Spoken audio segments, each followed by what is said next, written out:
Good morning.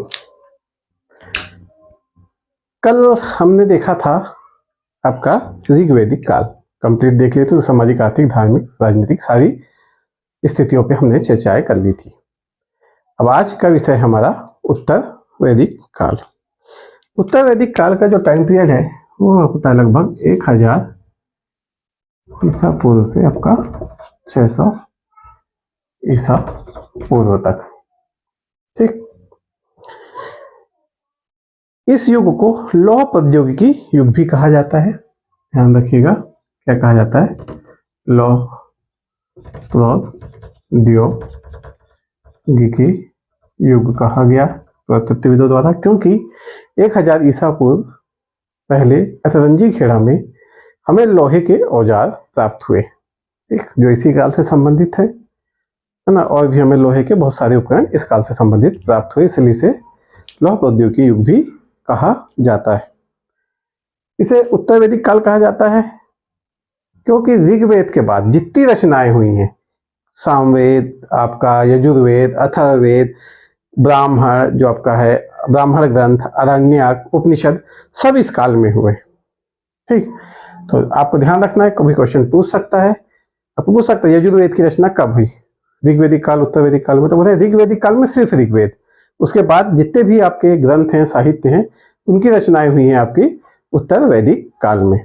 ठीक, ऋग्वेदिक काल में वेदांग में जो प्रमुख ऋषि थे कुछ, उनको एक बार हम लोग देखते हैं। जो वेदांग के कुछ प्रमुख ऋषि थे, जैसे आपका है ऋत, इसका संबंध है शिक्षा वेदांग से। ठीक, और इसके ऋषि हैं आपके शौनक। ठीक, ध्यान रखिएगा, सीधे पूछ सकता है, ऋत का संबंध है शौनक से। ठीक, फिर है आपका व्याकरण। व्याकरण का है जो हमारे पास ग्रंथ है, उसका नाम है अष्टाध्यायी। ठीक, रचयिता है पाणिनि, पाणिनि, पाणिनि नहीं है, पाणिनि। ठीक,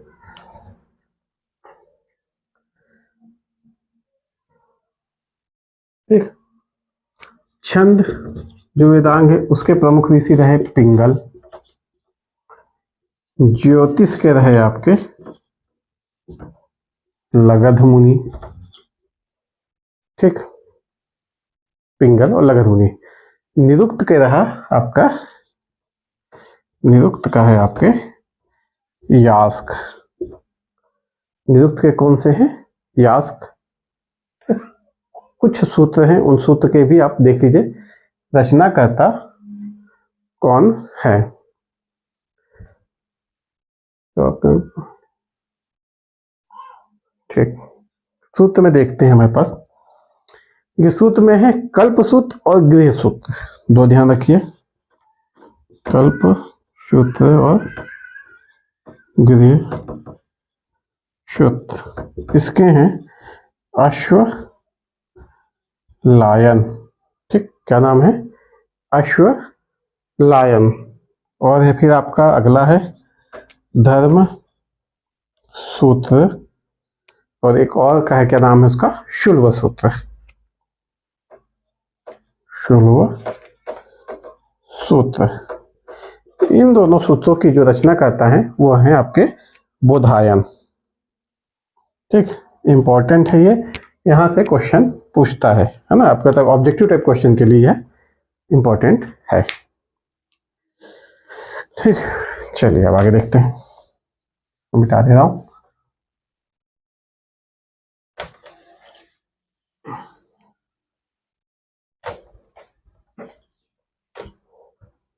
चलिए देखते हैं। अच्छा देखिए, इस समय जो सभ्यता का मुख्य केंद्र था वह लगभग मध्य देश आ चुका था, है ना। मतलब लोग उत्तर पश्चिम से आना शुरू हुए थे, धीरे धीरे सरकते हुए मध्य देश पहुंच गए। मध्य देश मतलब आपका गंगा यमुना दोआब का जो क्षेत्र है, यहाँ तक ये पहुंच गए। क्योंकि इस समय हमें जो मतलब की सूचना मिलती है, जो किताबों से मिलती है, जैसे शतपथ ब्राह्मण में हमको मिलता है कि जो आर्य थे, ठीक, शतपथ ब्राह्मण में एक विदेह माधव की कथा है इसमें लिखा गया है, इसमें तक जानकारी मिलती है यहाँ से कि जो आर्य हैं वो गंडक नदी के पूर्व तक पहुंच चुके थे। ठीक, मतलब गंडक नदी का उल्लेख होना यह बताता है कि वहां तक आर्य पहुंच चुके थे, तब तो उन्होंने अपने ग्रंथों में उल्लेख किया। तो जिस समय जो केंद्र कहाँ से आ गया, केंद्र जो सड़क के जो अभी तक उत्तर पश्चिम में, यहाँ मध्य एशिया उत्तर पश्चिम में था आपका आईबीसी के समय, अब वो सड़क के किधर आ गया, उत्तर भारत की तरफ आ रहा है ना। ठीक, शतपथ ब्राह्मण ग्रंथ में ध्यान रखिएगा, कथा है विदेह माधव की, और यहीं पे है कि गंडक बताया गया है इसमें कि गंडक नदी है उसके पूर्व में इनका क्षेत्र विस्तारित हो रहा है। गंडक नदी हिमालय से निकलती है, गंगा की सहायक नदी है। ठीक, और ये लगभग आपका बिहार उत्तर, आपका कहा जाए तो उत्तर प्रदेश और बिहार के इधर पे वो आके ऊपर से तब से मिलती है आपका उत्तर तरफ से, तो इस तरफ इनका बिहार हो गया। ठीक, इसके बाद हमें इसी में आपका उत्तर वैदिक काल में ही नर्मदा नदी का भी उल्लेख मिल जाता है रेवा के नाम से। ठीक, मतलब ये भी बताता कि अगर रेवा नदी के नाम से नर्मदा नदी का उल्लेख है, मतलब कि जो इन लोग यहाँ पहुंच गए होंगे, विंध्य क्षेत्र तक पहुंच गए थे, तब तो यहाँ की नदियों का इन्होंने अपनी ग्रंथों में उल्लेख किया है। ठीक, इस समय भारत और पुरु जो कबीले थे, भरत और पुरु, ये दोनों मिलके एक नया कबीला बना लेते, एक नया संस्था बना लेते, इसे बोलते हैं कुरु। और इन कुरुओं का जो क्षेत्र था वह क्षेत्र स्थापित करते हैं, कौन सा, दिल्ली के आसपास का क्षेत्र, उसका नाम दिया जाता है कुरुक्षेत्र। क्या नाम दिया जाता है उसको, कुरुक्षेत्र उसको नाम दिया जाता है। ठीक, तो कुरुक्षेत्र का नाम कैसे पड़ गया ये हमने देखा है ना। और इसमें ऐसे जब चलिए जब हम पढ़ेंगे आर्थिक स्थिति देखते हैं इनकी, तो थोड़ा सा आर्थिक स्थिति देखते हैं, तब हम उसको आगे डिटेल में जा पाएंगे कि चेंजेस कहाँ हुए अगर हम आर्थिक स्थिति देख रहे हैं। देखिए आर्थिक स्थिति में यहाँ जो था, पहले हमने देखा था कि जो आपका ऋग्वैदिक काल है वहाँ पे जो आपका प्राथमिक पेशा है वो पशुपालन है, लेकिन अब यहाँ पे कृषि आपका प्राथमिक पेशा हो गया। ठीक, पशुपालन तो अब द्वितीयक में चला गया था। ठीक, कृषि जैसे ही आपका प्राथमिक पैसा होता है तो क्या होता है, आप कृषि देखिए, कब आप कृषि करोगे तो उसे एक जगह लगाओगे, उस जगह को आप खसका नहीं सकते, कम से कम 4-5-6 महीने तो, है ना, उस जगह को आप शिफ्ट नहीं कर सकते। तो यहीं से क्षेत्र की अवधारणा आ गई, मतलब एक कबीले ने जहाँ कृषि की और जिस क्षेत्र पे वो कृषि कर रहे हैं तो उस जगह को बनाएंगे अपने हिसाब से, खेत बनाएंगे, उस पर कृषि करेंगे, तो फिर उस जगह को छोड़ के जाना इतना जल्दी पॉसिबल नहीं होगा, है ना। तो फिर वहां पे जो वहां के राजा थे उस समय, उन लोगों ने क्या है, फिर उस जगह पे मतलब स्थायित्व बना लिया, स्थायी निवास करने लग गए कि अब हमने इतनी मेहनत करके इन खेतों का निर्माण किया है, यहाँ से उपज ले रहे हैं, तो हम स्थायी रूप से यहाँ रहेंगे। और यहीं से फिर क्षेत्र की अवधारणा आती है। ठीक, और यही क्षेत्र की अवधारणा फिर राष्ट्र में कन्वर्ट हो जाती है। यहीं से फिर राजा का महत्व बढ़ जाता है, क्योंकि अब उस क्षेत्र की रक्षा करने के लिए राजा को एक स्थायी सेना चाहिए। पहले तो कबीला था, लड़ झगड़ के भाग गए, चल जाता था, कोई भी लड़ लिया, भाग गए, जीत गए तो आ गए, नहीं तो भाग गए, दूसरी जगह चले गए। लेकिन अब आपको एक सशक्त सेना चाहिए, क्योंकि आपने मेहनत करके खेती की है और कोई दूसरा आकर उसको लूट ले या उस पर कब्जा कर ले, आप नहीं चाहोगे ऐसा कुछ हो। तो यहाँ पे फिर आती है एक सशक्त राजा की जरूरत। और जब राजा कहीं की भी बात हो, जब कोई व्यक्ति को पावर दे दी जाती है ना, तो फिर यहाँ पे लोगों ने क्या किया, चलो एक राजा बनाएंगे। शुरुआती दौर ऐसे ही चला हुआ, एक जो संस्था की स्थापना हुई ऐसी होगी, एक राजा बनाएंगे, वो रक्षा करेगा, और 4-5 व्यक्तियों को हम ऐसा करेंगे भाई कि उनको आप हमसे पैसा ले लेना, लेकिन आप हमारी रक्षा करना और आपको सिर्फ यही काम करना, इसके लिए आप अपनी तैयारी करना। तो इस प्रकार के कॉन्सेप्ट विकसित होता गया होगा। और फिर जब राजा के पास पावर आ गई तो फिर अब उसने सोचा कि जब मेरे पास इतनी पावर है, अब मेरे पास सैनिक भी है, पावर भी है, तो मैं लोगों की क्यों सुनूं, फिर मैं खुद ही, वो चाहेगा कि उसके बच्चे भी ऐसी सुख सुविधा होगी। तो यहीं से फिर वंशानुगत पद की शुरुआत हो जाती है। राजा का पद वंशानुगत हो जाता है, ब्राह्मणों पुरोहितों का पद वंशानुगत हो जाता है ना। जो अभी हम सामाजिक स्थिति पढ़ेंगे जब, तो वहाँ धार्मिक पढ़ेंगे तब वहाँ भी देखेंगे कि जो आपके वर्णाश्रम थे वो कठोर हो जाते हैं, जाति व्यवस्था की शुरुआत लगभग हो जाती है ना। जो व्यक्ति पहले, इसके पहले ऋग्वेद में था कि एक ही परिवार के लोग अलग अलग व्यवसाय कर सकते थे, है ना। वहाँ पे एक तरह से ये कह सकते हैं जो आश्रम था वो परिवर्तनीय था, मतलब कि अगर मेरे को पसंद है तो मैं सैनिक बन सकता था, अगर नहीं पसंद है मैं खेती करना है तो मैं कृषि बन सकता था या व्यापार कर सकता था। पर जब उत्तर वैदिक काल में आते हैं तो यहाँ पे कर्मों को, मतलब जो उनके व्यवसाय है उनको वर्ण के साथ बांध दिया गया कि जो वैश्य है वह व्यापारी करेगा, जो सैनिक है, जो मतलब क्षत्रिय है, वह युद्ध ही करेगा, सेना के पैसे में रहेगा। ठीक, तो जो आपके पहले दे थे ब्राह्मण और क्षत्रिय, फिर इन्होंने जो आपके बाकी दो बचे वैश्य और शूद्र, इनका इन लोग काम करते थे, ये उपज करते थे, और ये दोनों आपके उनके कर लगा के या कर के दम पे उनका उपभोग करते थे। फिर यह व्यवस्था इस प्रकार से उस समय निर्मित हो गई। ठीक, तो इस व्यवस्था में ध्यान रखिए आखिर ये व्यवस्था आई कैसे, जो हम राजतंत्रात्मक व्यवस्था बोलते हैं, इसका शुरुआत ऐसे ही हुआ था। ठीक, तो अब इस समय तक राजतंत्र हो जाता है स्थापित। अभी हम देखेंगे जब राजनीति की स्थिति देखेंगे आगे इसको और देखेंगे। अभी हम देखते हैं कृषि के बारे में क्या हुआ, आर्थिक स्थिति इस समय कैसी थी। तो कृषि प्राथमिक हो गया था, है ना। हमें शतपथ जो ब्राह्मण ग्रंथ है, ऑब्जेक्टिव टाइप क्वेश्चन के लिए इंपॉर्टेंट है, ध्यान रखिएगा। शतपथ में 4 शब्द, बुआई, कटाई, मड़ाई और जुताई, इन चारों शब्दों का उल्लेख मिलता है शतपथ ब्राह्मण ग्रंथ में। इस समय लोहे का प्रयोग कृषि में होने लगा था, तब लोहे के औजार बनने लग गए थे। लोहे को बोला गया है कृष्ण अयस या श्याम अयस।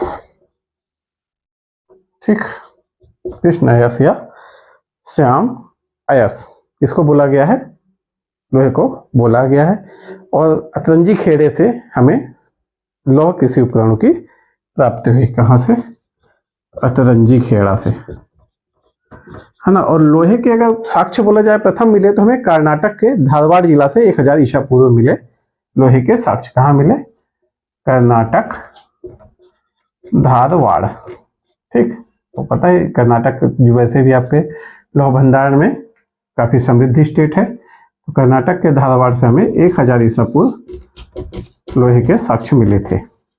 ठीक, इस समय की विशेषता थी एक बर्तन। ठीक ठीक, देखिए इस समय जो बर्तन थे वह कई कलरों में थे और उनके ऊपर चित्र भी बनाए जाते थे, जिसे हम मृदभांड बोलते हैं। कौन कौन से थे, काले व लाल। ठीक, काले लाल, कौन कौन से, काले व लाल, काले। ठीक, और आपका चित्रित धूसर, काले लाल, एक चित्रित धूसर। ठीक, मृदभांड। तो यह 4 प्रकार के मृदभांड इस समय हमें प्राप्त हुए हैं। चलिए आगे चलते हैं। मृदभांडों को पूछे, मृदभांड पूछता है, एक शब्द है यहाँ पे श्रेष्ठी।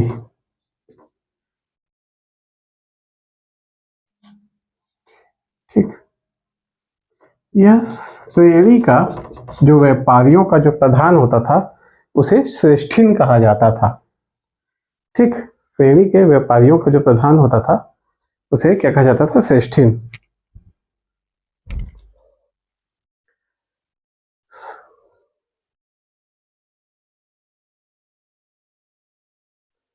चलिए देखते हैं आगे है श्रेष्ठीन।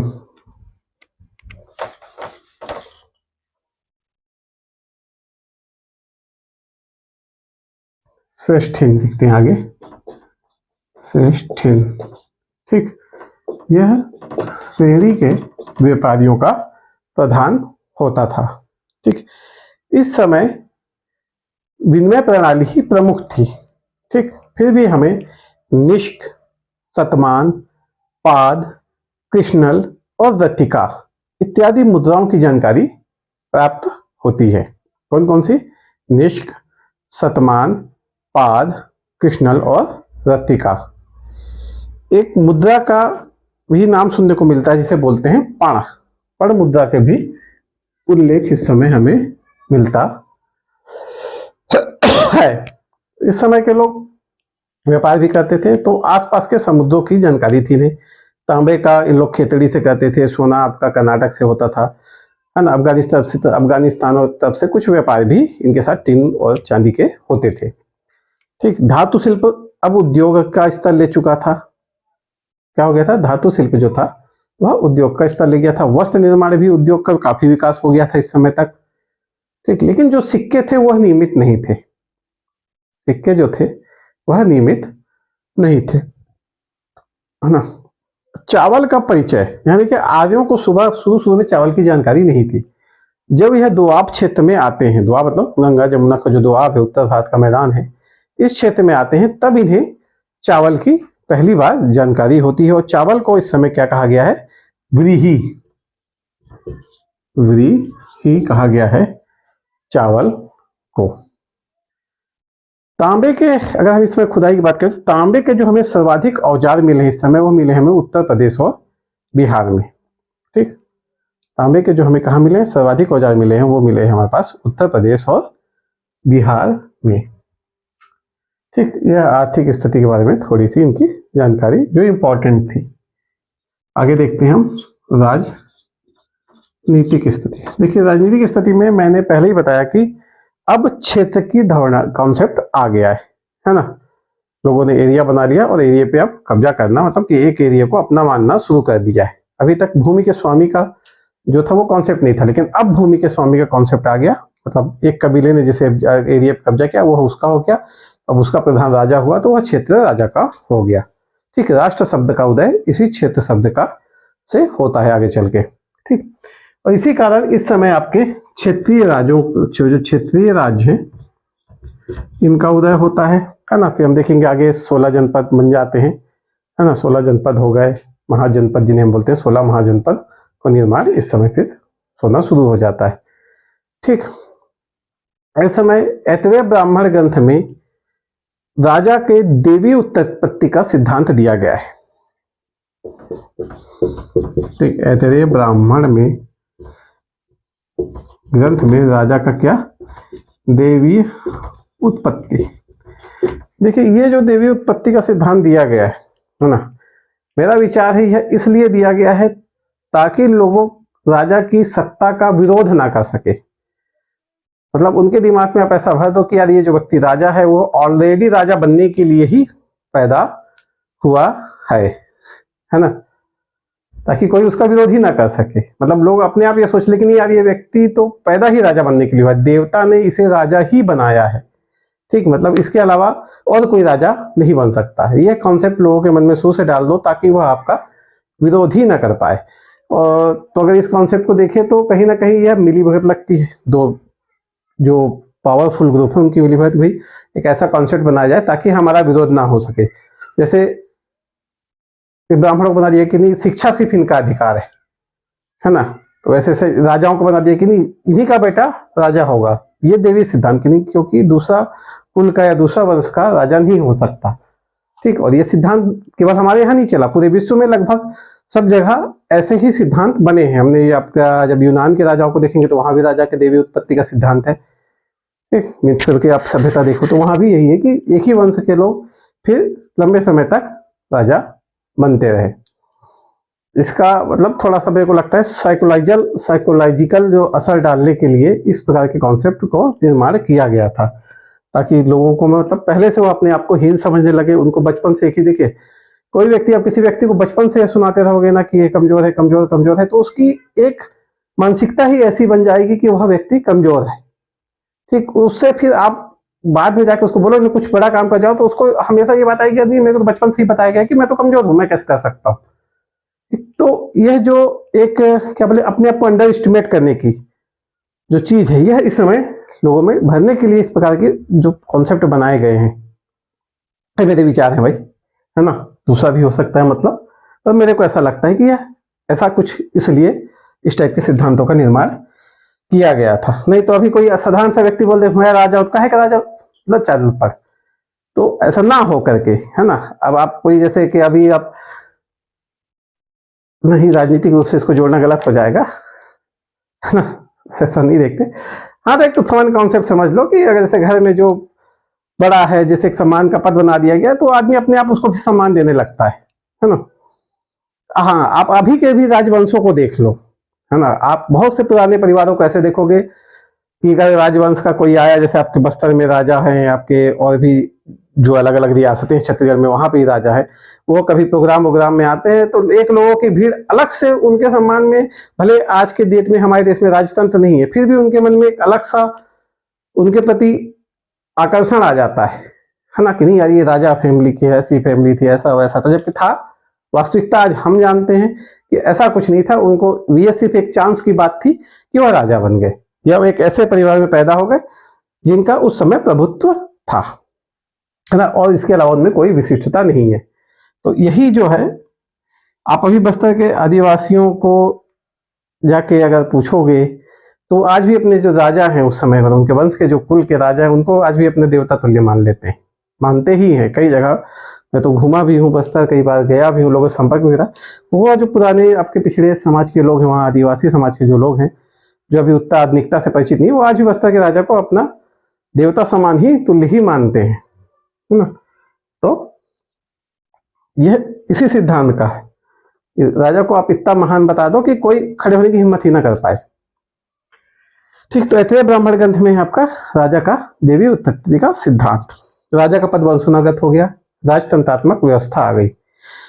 अब राजतंत्रात्मक व्यवस्था आई तो यहाँ पे स्त्रियों की दशा गिरती है, और स्त्रियों को सभा और समिति से, जो इनके पहले ये लोग भाग लेती थी, उसमें भाग लेने की मनाही कर दी जाती है। अब इनका भाग लेना बंद करा दिया जाता है। ठीक, सभा और समिति से इनकी हिस्सेदारी हट गई अब। ठीक, अब ये सभा समिति में भाग नहीं लेती। ठीक, इस समय हमें कुछ यज्ञों की जानकारी मिलती है जो राजा महाराजा कराते थे उस समय।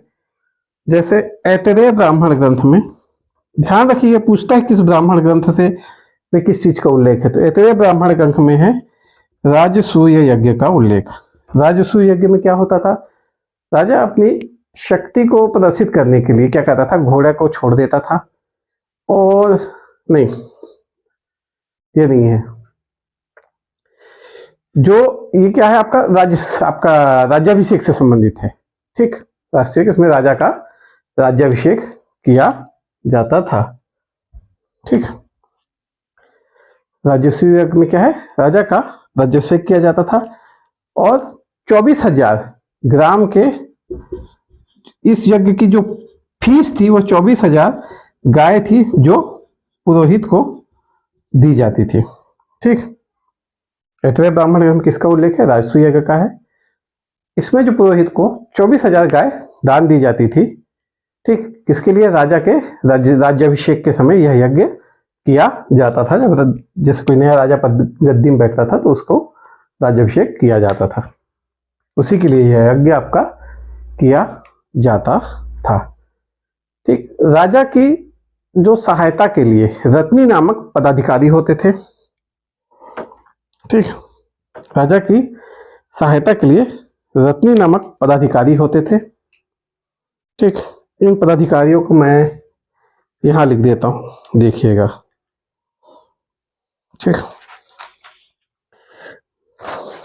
देखिए कुछ इनके पदाधिकारियों के नाम है, जैसे है आपका सेनानी। ठीक, यह सेनापति होता था।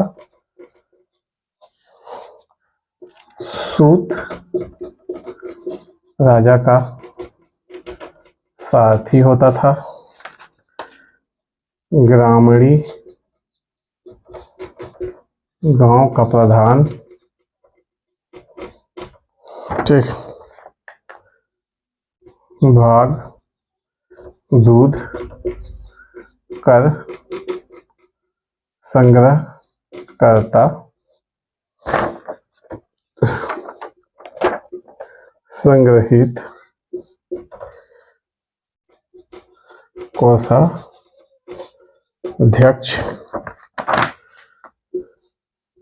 छता से प्रतिहारी होता था। ठीक, गोवी कर्तन जंगल विभाग से संबंधित था। पालागल विदूषक। ठीक, और एक है आपका पुरोहित और युवराज। ठीक, इतने प्रमुख पदाधिकारी उस समय थे। ठीक, इसमें एक और नाम है अक्षावाप। ये पासे के खेल के लिए राजा का सहयोगी होता था। ठीक, उसमें पासे का खेल काफी लोकप्रिय था, राजा अक्सर खेलते थे और उसमें यह राजा का सहयोगी होता था। तो ध्यान रखिए इनको। ये रत्नियों की श्रेणी है। सेनानी सेनापति था, सूत राजा का साथी, ग्रामीणी गांव का प्रधान, ठीक, भागदूत का संग्रहकर्ता, संग्रहित कोषाध्यक्ष, छता प्रतिहारी, गोवी का तन, जंगल विभाग का गावी का तन, गोवी का तन जंगल विभाग का था होता था, पलागल विदूषक और पुरोहित और युवराज। ठीक, ये होते थे हमारे रत्नी। और ये कुछ प्रमुख आपके समय के जो हैं अधिकारी गण हैं। ठीक, चलिए हम यज्ञों को देख रहे थे। एक यज्ञ जो उस समय होता था वाजपेय यज्ञ। इस यज्ञ में रथ दौड़ की जाती थी। राजा अपना शक्ति प्रदर्शन करता था और रथों को दौड़ के कंपटीशन टाइप का था करते थे। ठीक, एक योग का एक है अग्नि स्टोम। ठीक, जो अग्नि स्टोम यज्ञ है, यहाँ पे पशु बलि दी जाती थी। ठीक, ये एक दिन का कार्यक्रम होता था और काफी सारे पशुओं की बलि इस समय दे दी जाती थी।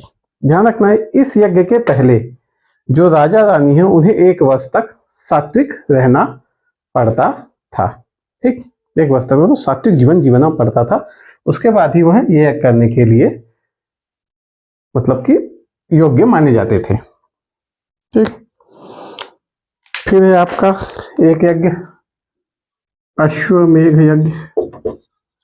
ठीक, अश्वमेघ होता था राजा अपना जब सीमा प्रसार करता था तब क्या है, पूजा करके घोड़े को छोड़ दिया जाता था। घोड़ा जितने दूर तक जाता था उतने दूर तक राजा का अधिकार समझा जाता था। घोड़े की रक्षा के लिए उसके साथ एक सेना की टुकड़ी भी जाती थी और जो रास्ते में राजा जो उसको पकड़ता था उसको घोड़ा भेजने, जो जिस राजा ने घोड़ा का भेजा है उसके साथ युद्ध करना पड़ता था।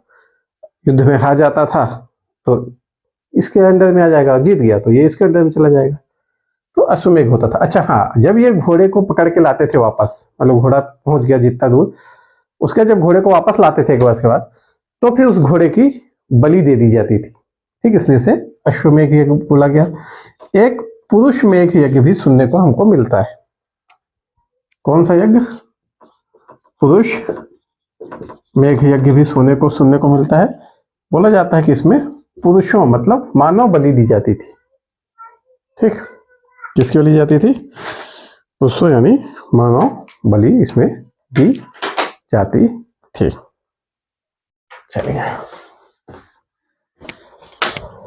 चलिए आगे देखते हैं समय की सामाजिक स्थिति कैसी रही।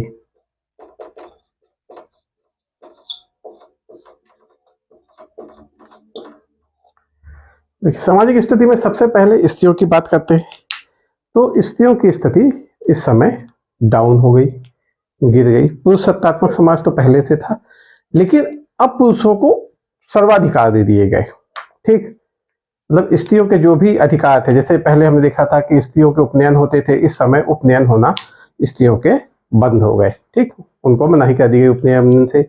सभा समिति में जो स्त्रियों को जाना भेजा जाता था वहां भी इसे बंद कर दिया गया।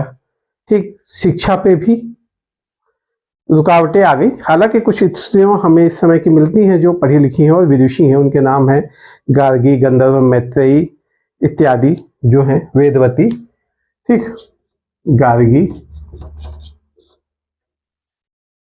मैत्रेयी, वेदवती, है ना, इत्यादि ऐसे कुछ स्त्रियां मिलती हैं जिन्होंने मतलब विदुषी स्त्रियां थी उस समय, मतलब शिक्षाएं प्राप्त की। ठीक, एक स्त्री का और नाम है गृहीता। ठीक, इन 3-4 स्त्रियों का थोड़ा ध्यान रखिएगा जो उस समय मतलब उस इतनी कठिन परिस्थितियों में भी इन्होंने शिक्षा प्राप्त की। और विदुषी स्त्रियां उस समय की 3-4 ठो हैं। पर ओवरऑल जो स्त्रियों की दशा थी उसमें गिरावट आई। ठीक, हमें जो कहा जाए तो जैसे कि आपको बताया मैंने उपनयन बंद कर दिए गए। हाँ, जो इनकी संपत्ति का जो अधिकार था, पहले हमने एक बेहतूर पढ़ा है, कन्या को जो उपहार दिए जाते थे उस पर कन्या का अधिकार होता था, है ना। तो इस प्रकार की जो संपत्ति का था, जो पैतृक संपत्ति का अधिकार इनको पहले था, अब यह अधिकार इनके पास नहीं रह गया, इनको छीन लिया गया है। ठीक, तो इनकी संपत्ति के अधिकार पे छीन लिया गया है। ऐतरेय ब्राह्मण ग्रंथ में, ऐतरेय में देखिए स्त्रियों की स्थिति इतनी गिर गई कि पुत्री को क्या कहा गया है, कृपण कहा गया है। ठीक, पहले हम दुहिता कहते थे, अब ऐतरेय ब्राह्मण ग्रंथ में हालत ये हो गई कि आगे कि हम पुत्री को क्या कहने लग गए, कृपण कहने लग गए। आखिर स्त्रियों की दशा ऐसी क्यों गिर गई इस काल में? देखिए, इसके लिए सबसे जो महत्वपूर्ण काम है, जो मतलब जो रीजन रहा, वह था क्षेत्र। यह जो क्षेत्र का कॉन्सेप्ट आया ना, इसके कारण स्त्रियों का महत्व समाज में कम हो गया। कैसे? देखिए, मान लीजिए यह क्षेत्र है, ठीक, इस पे कबीले ने कब्जा कर लिया है, अब इस क्षेत्र की रक्षा करना है। ठीक, प्रकृति ने मनुष्य को ऐसा बनाया है कि नर शारीरिक क्षमता के कार्य ज्यादा कर सकता है, ताकत के नाम पे वो थोड़ा ज्यादा बली होता है। तो यहाँ पे इस समय जो नरों या पुरुषों का प्रभाव बढ़ गया, क्योंकि अब क्षेत्र रक्षा की बात आ गई। ठीक, तो इस कारण इस समय जो सैनिक वर्ग थे वह विशेष सम्मानित थे, इसके कबीलों के अंदर या राज्य के अंदर, क्योंकि वह क्षेत्र की रक्षा करते थे। अब क्योंकि इनके पूर्ति के लिए किसकी जरूरत है, पुरुषों की जरूरत है ना। यहाँ से अब लोग क्या चाहेंगे कि उनके घर जो हो वह लड़का हो, ताकि वह ऐसी जगहों पे पोजीशन पा सके और एक सामान्य स्तर पे जा सके, है ना। और ये जो एक पुरुष पुत्र की चाह जो यहाँ से शुरू हुई, वह आज भी खत्म नहीं हुई है। आज भी कहीं ना कहीं मेन रीजन यही है कि घर को संभालेगा, ठीक, किसी भी अड़े वक्त काम आएगा। ठीक, पुरुष वैसे बेटे से कोई बहुत लगाव नहीं है लोगों को, दुनिया स्वार्थी है। ठीक, स्वार्थ का रीजन यही है कि पुरुष है, हमको देखेगा, हमारे जो संपत्ति उसकी रक्षा करेगा। तो कहीं ना कहीं ये जो रीजन यहाँ से शुरू हुआ वह अभी भी बना हुआ है। ठीक, लड़की घर छोड़ के चली जाएगी, हमको कौन देखेगा, लड़का है तो घर में रहेगा, तो हमारे केयर हो जाएगी। हम कहीं ना कहीं स्वार्थी हैं। ठीक, इस बात को नकारा नहीं जा सकता। तो यहाँ यही मेन वजह था कि जो नारियों का फिर क्या है स्थिति गिरती गई। अब बात ये थी कि तो अब क्या है, अब फिर नारियों को सिर्फ क्या समझा गया, बच्चा पैदा करने के एक मशीन मान लिया गया, है ना। और कमोबेश आज भी बहुत जगह ऐसी ही स्थिति बनी हुई है ना। वह सम्मान जो ऋग्वेदिक काल के समय था वह फिर घटा जो है, तो फिर घटता ही चला गया। अब इसके बाद हमारे 19वीं शताब्दी में फिर पुनर्जागरण हुआ है, लोग फिर समझदार हुए हैं, तो अब फिर से थोड़ा बहुत चेंजेस आने शुरू हुए हैं, और कई समाज में तो काफ़ी ज़्यादा चेंजेस आ गए। फिर भी अगर हम अपने आसपास के आप देखोगे तो यह विचारधारा आज भी जीवित है। ठीक, सो ऐतरेय में क्या गया, पुत्री को कृपण कहा गया है। जवालोक उपनिषद में, जवालोक उपनिषद ध्यान रखिएगा, इसमें चारों वर्णाश्रम का उल्लेख है। ठीक, पूछता है क्वेश्चन, जवालोक उपनिषद में चारों वर्णाश्रम का आपका उल्लेख है। चारों आश्रम, वर्णाश्रम नहीं है, सॉरी, चारों आश्रम। ठीक, वर्ण व्यवस्था तो मैं आपको बताया है कि कठोर हो गई है। ठीक, कैसी हो गई वर्ण व्यवस्था, कठोर हो गई है। ठीक, अब लोग एक वर्ण से दूसरे वर्ण में नहीं जा सकते। ठीक, आज की दुनिया में देखा आगे जाए तो वर्ण व्यवस्था का उतना महत्व नहीं रह गया, अब वर्ग व्यवस्था चल रही है। दो वर्ग हैं, एक जो है आपके जिनके पास पैसे वाले हैं गए, एक दूसरे हो गए मजदूर। ठीक, पहले क्या थे, पहले तो जो वर्ण व्यवस्था थी वो चल रही थी, है ना, ब्राह्मण क्षत्रिय वैश्य शूद्र, सबके अपने काम निर्धारित कर दिए गए थे और उन्हें कठोर बना दिया गया उत्तर वैदिक काल में। ठीक, कि अब वह अपना व्यवसाय चेंज नहीं कर सकते थे, और इसी कठोरता ने फिर धीरे धीरे जाति व्यवस्था का रूप लिया। तब जाति व्यवस्था बनने में एक कारण यह भी था कि धीरे धीरे यही जाति व्यवस्था का रूप लिया, लोग अपने व्यवसाय से ही अपनी जाति का निर्धारण कर लिए। अब लोग एक दूसरे से जाति से छुआछूत जैसी या हीन होना, किसी को उच्च समझना, ऐसी भावनाओं का फिर विकास होता गया। ठीक, तो यह थी इस समय की सामाजिक व्यवस्था है। सामाजिक व्यवस्था में 16 संस्कारों का जो चालू हुए, जो 16 संस्कार कहते हैं हम लोग अपने हिंदू समाज में, वो यहाँ से शुरू हो गए थे। आइए देखते हैं 16 संस्कार कौन से हैं, कई बार पूछता है। 16 संस्कार, ठीक।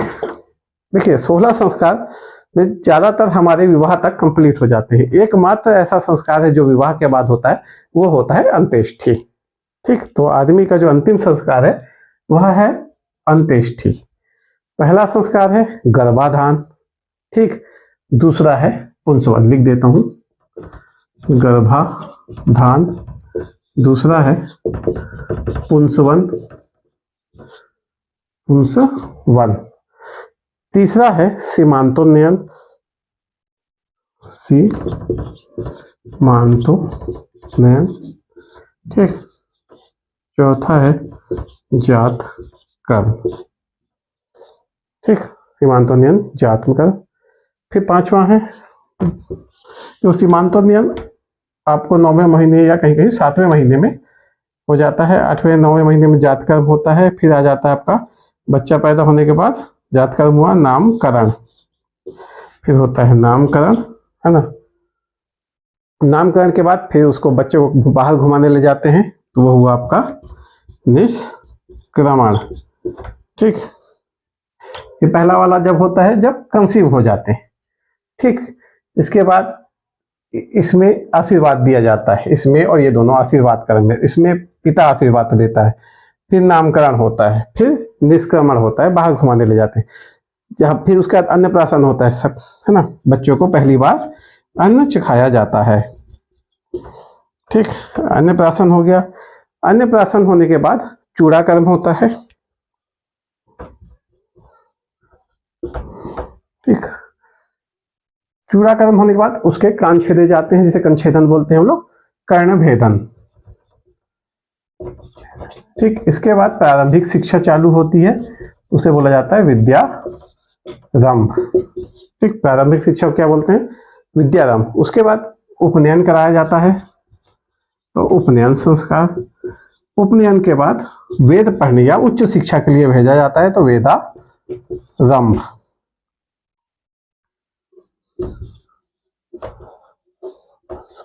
ठीक। निषद पढ़ लिए, फिर उपनयन हुआ। उपनयन के बाद वेद पढ़ने के लिए भेजा गया, तो वेदारंभ हो गया। वेद जब पढ़ाई खत्म कर लेते हैं तो इनका एक बार केशांत कराया जाता है, ठीक। क्या कहता है, केशांत। फिर है समापवर्तन, समापवर्तन।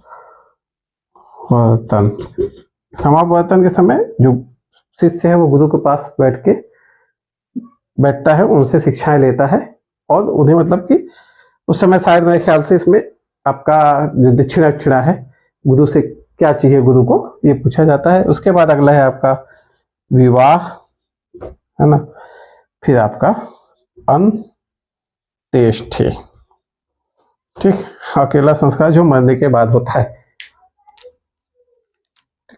तो ये आपके 16 संस्कार हमारे सामाजिक जीवन में वहां से शामिल हो गए, ठीक। चलिए आगे चलते हैं।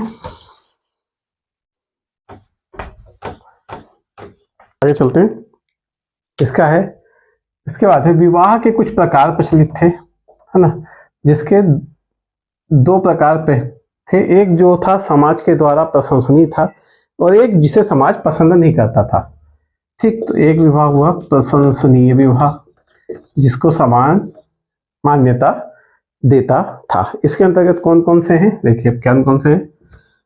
ब्रह्म विवाह, ठीक। ब्रह्म विवाह में क्या होता था कि जो पालक है या पिता है, वह अपनी कन्या के लिए वर ढूंढ के उसका विवाह कर देते थे, ठीक। फिर है आपका देव विवाह,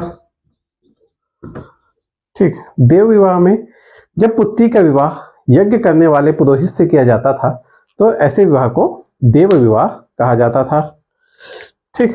फिर है आपका आर्ष विवाह। इसमें क्या है कि जब पिता यज्ञ आदि कर्म धर्म कर्म करने के लिए अपनी पुत्री का विवाह 2 जोड़ी बैल के बदले या गाय के बदले इससे किसी पुरोहित से कर देता था, तो उसे अर्ष विवाह कहा गया है, ठीक। एक आपका है प्रजापत्य विवाह।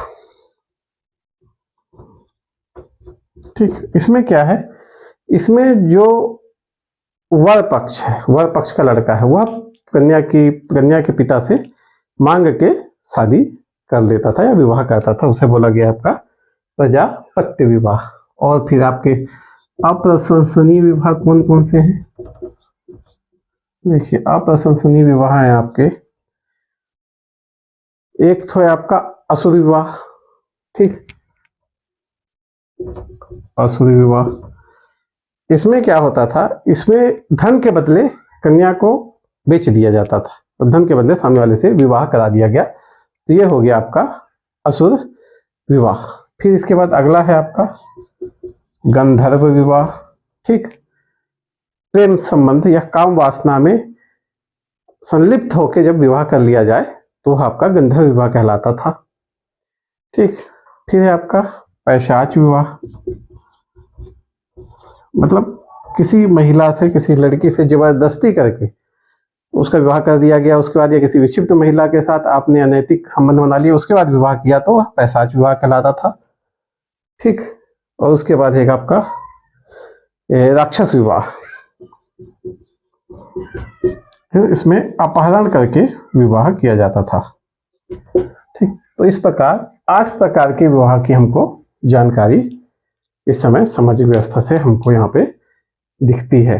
जो यह प्रशंसनीय था, इसको बोल सकते हैं हम निंदनीय था, या फिर समाज द्वारा स्वीकार नहीं था। समाज सामान्यतः ऐसे विवाहों को स्वीकार नहीं करता था। ठीक, चलिए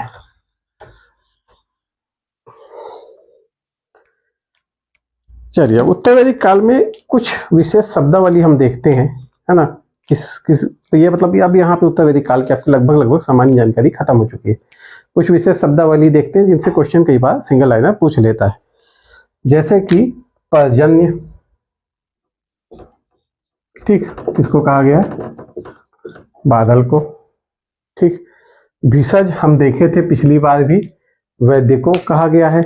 ठीक, किवास, किवास जो हमारे यहाँ हल चलाने वाला है उसे बोला गया है किवास।